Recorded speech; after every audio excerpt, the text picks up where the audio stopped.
সেয়া কংগ্ৰেছৰ শাসনকালত আছিল সংখ্যালঘু লোক অৰ্পণ কৰা হৈছিল মই স্পটত মোৰ সিকিউৰিটিৰ সৈতে থিয় দি সংখ্যালঘু লোকসকলৰ গাত গুলি নপৰক তাৰ ব্যৱস্থা কৰাৰ বাবে মই প্ৰচেষ্টা কৰিছিলোঁ এই সদনৰ পৰা বহি বহুত কথা ক'ব পাৰি কিন্তু যেতিয়া স্পষ্টভাৱে সমাজ দুটা ভাগত বিভক্ত হৈ যায় আৰু সেই সময়ত সাহসেৰে গৈ সংখ্যালঘুৰ হৈ থিয় দিয়া সাহস সেইজন মানুহৰে থাকিব পাৰে যিজন মানুহ সনাতন হিন্দু সংস্কৃতিত ডাঙৰ হৈছে বাকি কোনেও নোৱাৰে মই কলো নহয় মই নহয় অখিল গগৈ ডাঙৰ ভোট লাগে আপোনালোকক এতিয়া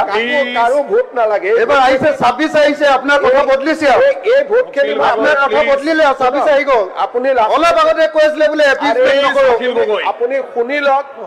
আৰু এই গোটেইখিনি ভোট আপোনাৰ নামত দি দিছো মই আজিও কৈছো যে বিজেপিয়ে কাৰো পৰা ভোট আশা নকৰে আপুনি যে কংগ্ৰেছৰ মন্ত্ৰীটো আপুনিও আছিলে মই আছিলো আটাইতকৈ শক্তিশালী মন্ত্ৰী এজন আছিলে আছিলো আপোনাৰ দিনত মানুহ মৰিছিলে আছিলো এতিয়া আপুনি তাৰমানে আপোনালোকে ইনডাইৰেক্টলি শক্তিশালী বুলি মই এটা কথা বুজি নাপাওঁ কংগ্ৰেছৰ সদস্যসকলে অখিল গগৈ ভাল কৰিব যায় নে বেয়া কৰিব যায় মোক শক্তিশালী বুলি কৈ তৰুণ গগৈক দুৰ্বলী কৰি দিয়ে আপোনালোকে আজি মোৰ মন্ত্ৰী সভাত কোনোবা শক্তিশালী মন্ত্ৰী আছে নেকি যেতিয়া আপোনালোকে কয় এৱে চলাইছিল এৱে কৰিছিল তৰুণ গগৈৰ ব্যক্তিত্বক আপোনালোকে বাৰে বাৰে কিয় অপমান কৰে মৃত মানুহ এজনক নাপায় নহয় তেনেকুৱা কৰিব ভালকে দেখি আপোনালোকে আপুনি এনেকে মই এইটো এটা প্ৰৱণতা দেখিছো যে মৃত্যুৰ পিছতো অখিল গগৈ তৰুণ গগৈ কিমান সমালোচনা কৰে এইবিলাক একেবাৰে আপুনি আকৌ পলিটিসাইজ নকৰিব আপুনি একদম উল্টা কথা কোৱা মানুহ পৃথিৱীত আচ্ছা আপুনি এটা কক এজন আজি যদি এই মন্ত্ৰী সভাত কয় ৰনোজ পেগু মুখ্যমন্ত্ৰীতকৈ শক্তিশালী তাৰমানে মোক অপমান কৰা হল নে নাই আপুনি কিন্তু ভাল কাম কিটা ক্ৰেডিট কিটা সব লয় হাৰে 108 টো আপুনি আনিলো বুলি কয় মিনিষ্টাৰ কাৰণে ল প্লিজ আপুনি 108 টো আপুনি আনিলো বুলি কয় আৰু কেন্দ্ৰীয় চৰকাৰৰ বস্তু আছিল ৰিপ্লাইটো শুনি লওক এইটো আপোনাৰ ৰেকৰ্ড ৰিপ্লাইটো শুনি লওক এনএছএন টো আপোনাৰ আপোনাৰ লগত মই টু মেমে কৰিব খোজা নাই কিন্তু ৰেকৰ্ডত কৈছো 108 সম্পূৰ্ণ ষ্টেট গভৰ্ণমেণ্টৰ স্কিম আছিল যেতিয়া আমি আনিছিলো ৰেকৰ্ডত কৈছো কালি মোৰ ওপৰত প্ৰিভিলেজ মোচন লৈ আহক যদি মই ভুল কৈছো গতিকে আপুনি যিখিনি আপোনাৰ মই দেখিছো যে বয়স যিমানে হৈ গৈছে আপুনি সৰু লৰা টাইপ হৈ গৈছে আপুনি এটা মনত কেতিয়া ভাবিছন 126 জনৰ কোনেও এনেকে উঠা পুঠা নকৰে আপুনি কৰি থাকে আৰু সাধাৰণ দুই এজন মানে ভাবে যে আপুনি বহুত এক্টিভ এমএলএ কিন্তু আসলতে যে আপোনাৰ একোৱে নাই ইউ হ্যাভ নাথিং আপুনি যদি ইন্টেলেকচুয়ালি চাব যে একো যায় আপুনি খালি ভুল তথ্য বিলাক দি থাকে ইটু হিটু এতিয়া কৈ দিলে এনএক্সএম সেন্ট্রাল গভৰ্নমেন্টৰ হৰি 108 was a state government scheme give credit to Tarun Gogoi তো আপুনি টেটৰ শিক্ষক it was a state government আপুনি মনত কৰকচোন টেটত যেতিয়া শিক্ষক নিযুক্তি হৈছিল আপুনি লৰাবিলাকক গৈ কি কৈছিল এই তত 9 মাহৰ চাকৰি সব শেষ হৈ যাব কৈছিল না নাই ককচোন আপুনি যিমান এতিয়া হে কন্টেক্সুয়াল শিক্ষক এতিয়া কন্টেক্সুয়ালে হৈ আছে আপুনি কৰিব পৰা নাই এটো আপোনাৰ দিনত স্কুল কমিছে স্কুল বহা নাই চৰকাৰী স্কুল আপোনাৰ ঘৰত প্ৰাইভেট স্কুল হৈ গৈছে আপোনাৰ ঘৰৰ মানুহে প্ৰাইভেট স্কুল খুলিছে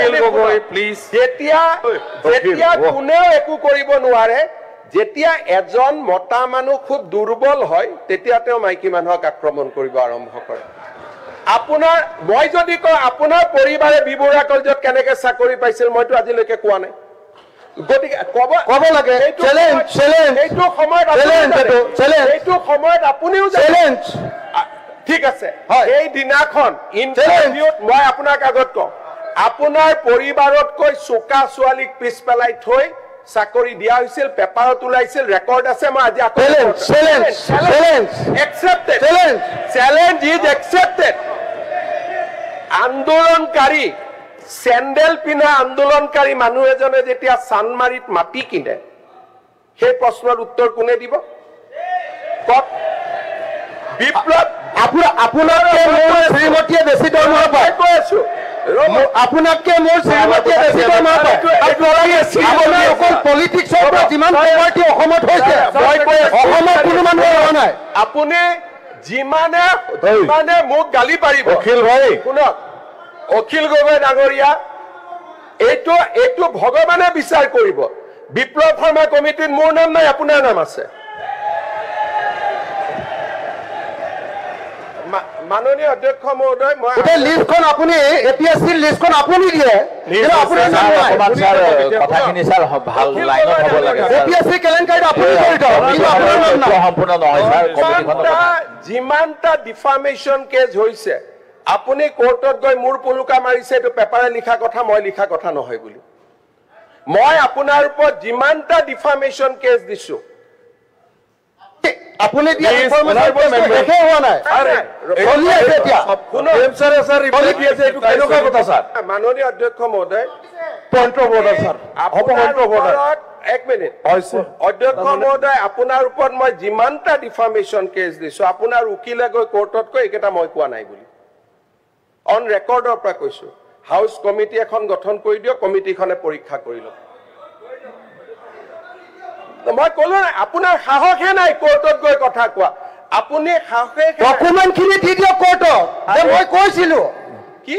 ডকুমেণ্টখিনি কোৰ্টত দি দিয়ক মই কোৰ্টত মই কি ক'ব কোৰ্টৰ কথা আপুনি ইয়াত আলোচনাই কৰিব নোৱাৰে মাননীয় অধ্যক্ষ আপুনি লেজিছলেটৰ মাননীয় অধ্যক্ষ মহোদয় যোৱাকালি মই এটা কথা কৈছো হাউচখনক আপুনি যদি পৰিচালনা কৰিব লাগে এই এজন মানুহৰ লগত যদি মই এনেকে কথা পাতি থাকিব লাগে বাকি হাউচৰ কি অধিকাৰ নাই নেকি বাকি মেম্বাৰ্ছৰ অধিকাৰ নাই নেকি ইমান নিজক কিয় ডিগ্ৰেড কৰে এটাতো লেভেলত থাকক মুখ্যমন্ত্ৰী এজনে কথা ক'লে মইতো আৰু আপুনি পাতি দিয়া নাই অসমৰ মানুহে মোক মুখ্যমন্ত্ৰী পাতিছে আজিও আপুনি যিমান শিৱসাগৰ জিকে জালুকবাৰীত মই তাতকৈ বহুত হাজাৰ ভোটত জিকি আহোঁ গতিকে এটা মানুহৰতো ৰেসপেক্ট এটা সৌজন্য এটা মিনিমাম বয়স বাঢ়িছে ইউ আৰ বিকামিং ফাদাৰ এটাতো নিজৰ ল'ৰা ছোৱালীও চাই নাথাকে জানো আপোনাক এটা নিজক বচাওকচোন you have been given enough time এনেকুৱা নকৰিব অসমৰ মৰ্যাদা এটা আছে ল'ৰা ছোৱালী আপোনাৰ পৰিবাৰ ঘৰত গৈ আপোনাকে কয় নহয় যে এইবোৰ কিয় কৰা বুলি নকৰিব ভাই মই আপোনাক ৰিকুৱেষ্ট কৰিছো you take half an hour time extra যি মনত আছে মোৰ পৰা আপোনাৰ পিএইচসি ডিপাৰ্টমেণ্ট তাৰ মাজত 10 জন ভাল ইঞ্জিনিয়াৰ কথা নকয় আৰু আপুনি কওঁতে মই সবক হাক দিছো যে উত্তৰ নিদিব তেওঁ ক'ব দিয়ক ল'ৰা ছোৱালীৰ ওচৰত কিছুমান ইউ এৰেষ্ট হাৰ কিবা যদি ভুল কৰিছে কাৰোতো সাহস হোৱা নাই আজিলৈকে কোৰ্টত গৈ কেছ এটা কৰা যে সি ইজ ডুইং ইলিগেল এজনী মানুহক কিমান কৰে 2009ত আপুনি মোৰ জন্মৰ বাচ্চাটো মই আজিও মনত বহুত দুখ পাই থাকো আপুনি মোৰ 2 বছৰীয়া ছোৱালীজনীক যেটো কৰি থৈছে নহয় নাপাই ইমান কৰিবৰ কাৰণে আৰু মইতো এনেকে থিয় হৈ থাকা নাই I have also done something for the society ছোৱালীজনীক দেখিলে I cried how many nights looking at her সৰু ছোৱালী এজনীক আপুনি তাৰ বয়স আজি কাৰ গাড়ী নাই যিখন গাড়ীৰ কাৰণে আপুনি মোক ছোৱালীজনীক ধৰিছিলে সনকালতে সংভাগত বিভক্ত হৈ যায় আৰু সেই সময়ত সাহসেৰে গৈ সংখ্যালঘুৰ হৈ থিয় দিয়াৰ সাহস